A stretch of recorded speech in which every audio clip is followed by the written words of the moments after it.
Boa noite, meu nome é Thalia, eu estou cursando o segundo semestre de Psicologia e o meu tema vai ser Psicologia do Desenvolvimento, com ênfase na teoria psicanalítica. A teoria psicanalítica foi desenvolvida por Sigmund Freud, ele era um neurologista austríaco.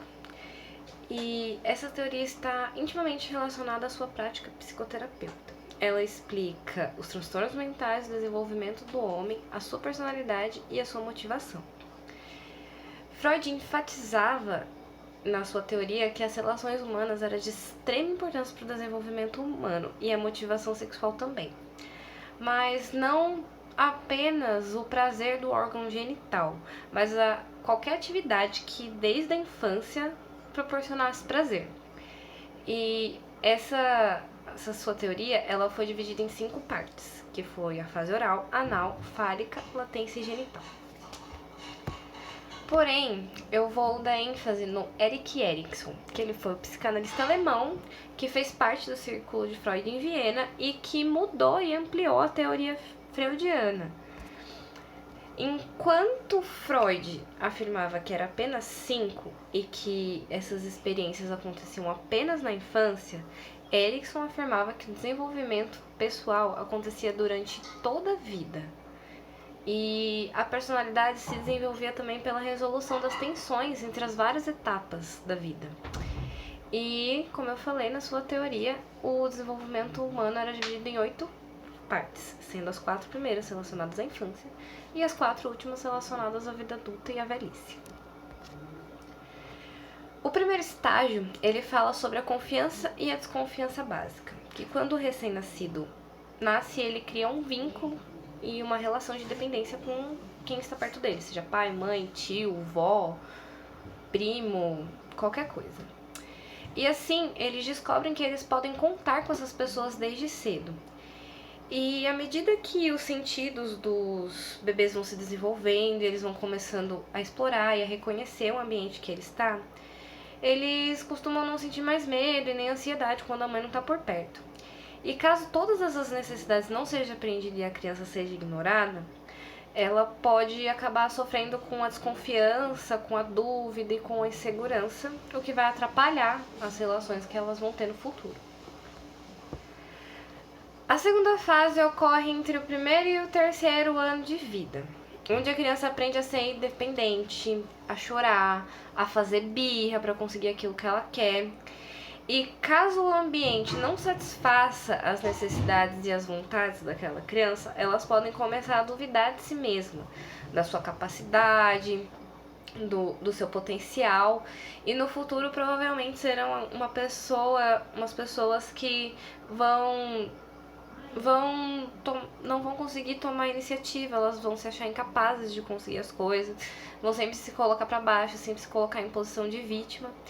E a vergonha também é expressa nesse estágio. Sabe quando você vai conhecer uma criança e o pai fala oi pro tio, e a criança esconde o rosto, ela fica com vergonha, ela chora, se recusa a conversar? São alguns dos comportamentos apresentados nessa fase. E o controle dos pais deve ser muito importante nesses momentos, porque se ele simplesmente deixa a criança crescer dessa forma, ela vai ser uma pessoa muito tímida, vai ser uma criança que não vai conseguir falar em público, que não vai conseguir apresentar trabalho, não vai conseguir apresentar seminário. Então é muito importante que eles desenvolvam isso para a criança consiga desenvolver autonomia.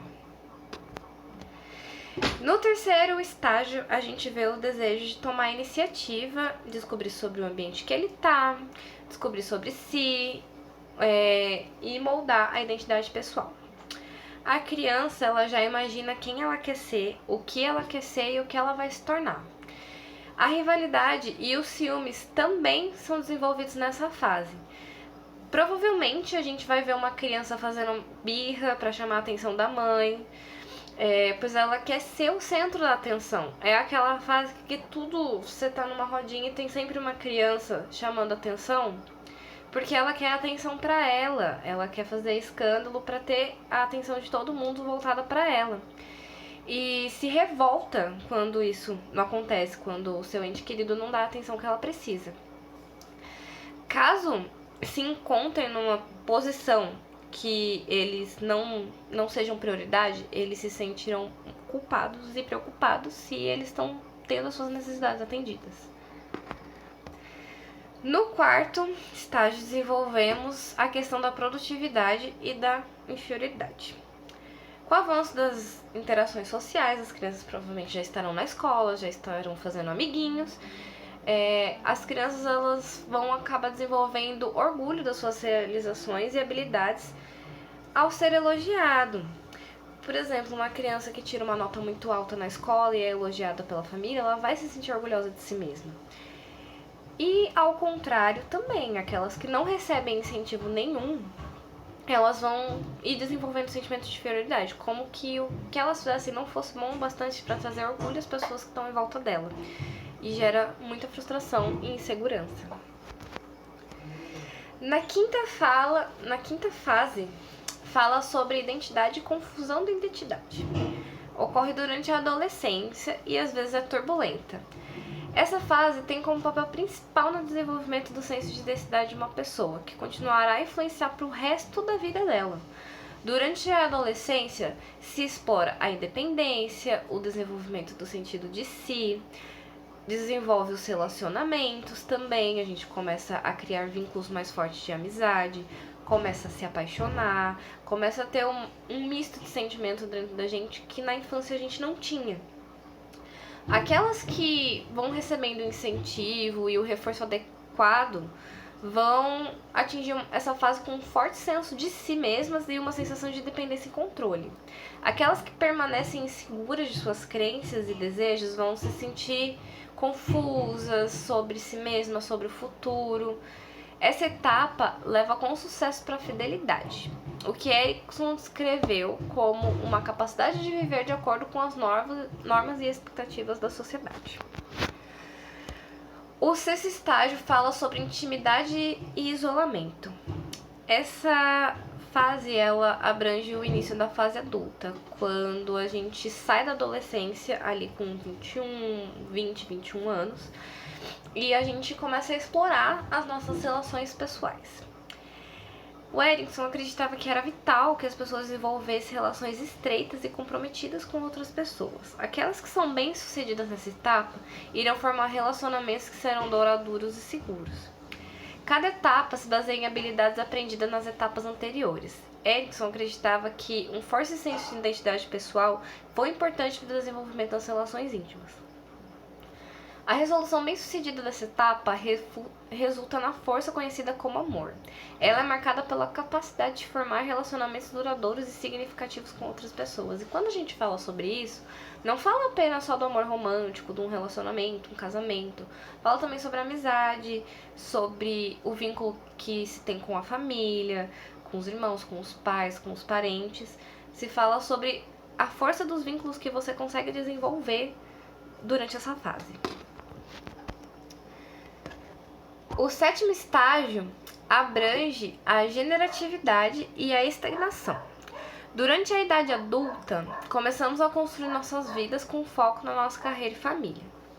Aqueles que são bem-sucedidos durante essa fase podem sentir que estão contribuindo para o mundo por serem ativos em sua casa, na comunidade, no seu trabalho, terem se dado bem nos relacionamentos, ter se dado bem na sua carreira. E aqueles que não conseguem atingir essa habilidade podem se sentir improdutivos e não envolvidos com o mundo. A virtude alcançada nesse estágio é o cuidado e é tratado com sucesso. Ser orgulhoso de suas realizações, ver seus filhos se tornarem adultos e desenvolver o sentido de unidade com seu parceiro de vida são realizações importantes dessa fase. O estágio final, o oitavo, ocorre durante a velhice e está focado em refletir sobre a vida. Costumamos falar que as pessoas mais velhas elas são mais sábias, porque elas já viveram, elas já passaram por todos esses estágios, elas sabem como lidar, elas sabem como enxergar. E é nesse estágio que as pessoas costumam olhar para trás e ver como foi a sua vida, analisar todos os acontecimentos, determinando se elas estão felizes com a vida que tiveram ou tiveram arrependimento das coisas que fizeram ou deixaram de fazer. Aquelas que foram mal sucedidas durante esse estágio podem se sentir que sua vida foi desperdiçada e vão experimentar muitos sentimentos. A pessoa pode ficar com sentimentos de amargura, de desespero, e aquelas que se sentem orgulhosas das suas realizações vão sentir uma sensação de integridade. Concluir com sucesso essa fase significa olhar para trás com poucos arrependimentos e um sentimento geral de satisfação. Essas pessoas irão atingir a sabedoria, e mesmo quando forem confrontadas sobre a morte. Esse é o final da apresentação, e essa é a teoria psicanalítica de Erik Erikson.